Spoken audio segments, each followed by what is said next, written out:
even darker place in the east. It was created by the Japanese Empire in Harbin, China, and under the cover of a water purification plant. It conducted some of the most horrifying biological weapon tests ever recorded on human beings. The name given to the victims was Maruta, or logs. Vivisections were performed on live subjects without any anesthesia because they believed that anesthesia would skew the results. People were placed in high-pressure chambers until their eyes popped out. Their limbs were frozen at sub-zero temperatures and then placed into boiling water to see how quickly flesh separated from bone. Plague, cholera, and anthrax germs were injected into these victims, while the decomposition process was noted minute by minute. At war's end, those who had committed this atrocity were not punished. Rather, they were protected by the United States, which granted immunity to doctors in exchange for access to data from these ghastly experiments. Some results now used in modern medicine have their roots in screams from these human remnants. The Tuskegee syphilis experiment. The betrayal of trust. The Tuskegee experiment, known as one of the largest ethical violations in modern medical history, began in Alabama, USA during 1932. An experiment was conducted by the American Public Health Service on 600 poor African American farmers, whom they described as having bad blood.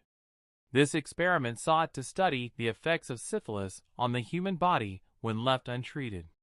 The subjects were offered free meals, health insurance, and burial costs as incentives. However, the greatest deception involved their supposed treatment. Although penicillin, the definitive cure for syphilis, was discovered in the 1940s, scientists kept this drug away from these subjects. Dozens of men painfully perished from this disease and infected their wives while children were born with syphilis just to ensure that results would not compromise this atrocity, which continued for 40 years until it was finally leaked by a journalist in 1972. Such an event remains one of the deepest wounds that continues shaking society's trust in state authority and medical institutions up until today. Operation Northwoods.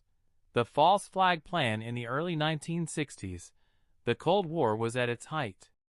The uppermost echelons of the U.S. military had to get public support to effect the overthrow of Fidel Castro in Cuba.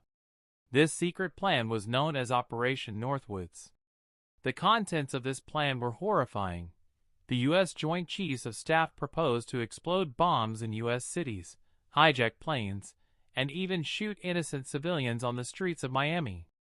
These attacks would be represented as having been carried out by Cuba, that is, a false flag operation.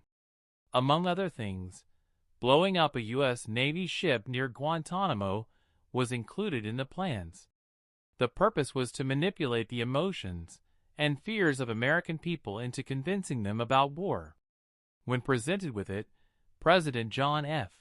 Kennedy rejected it with horror and dismissed Chief of Staff Lyman Lenditzer from office.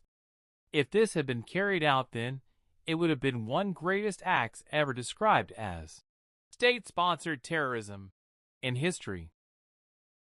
The 1943 Bengal famine, a deliberate starvation behind the glowing propaganda of Winston Churchill, the so-called hero of World War II, are the shadowy figures of the 3 million dead in Bengal. This famine was a political decision taken in London rather than a natural calamity.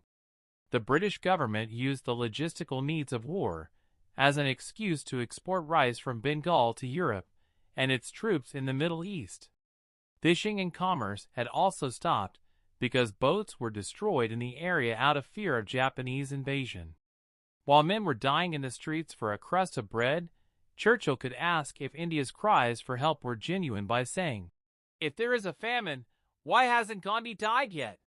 Ships carried grain from India while people at ports were reduced to cannibalism from hunger.